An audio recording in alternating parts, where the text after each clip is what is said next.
Sa tagal ng aking paghihintay, sabi ko, ito na ba ang tamang panahon? Yung tamang oras? Matagal rin akong naghintay. Sabi ko pa, baka di talaga umaayon sa akin ng tadhana.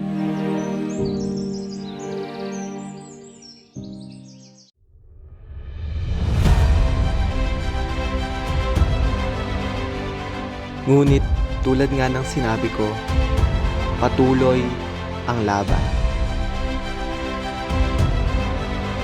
Patuloy ang aking laban. Ang ating laban.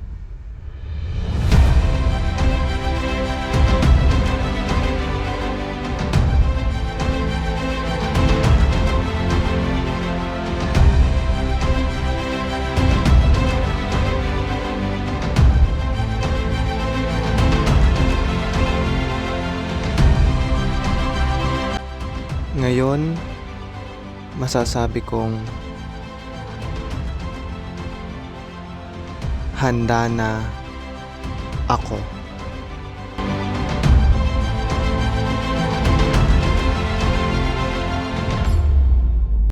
Ako, si Aaron Padilla.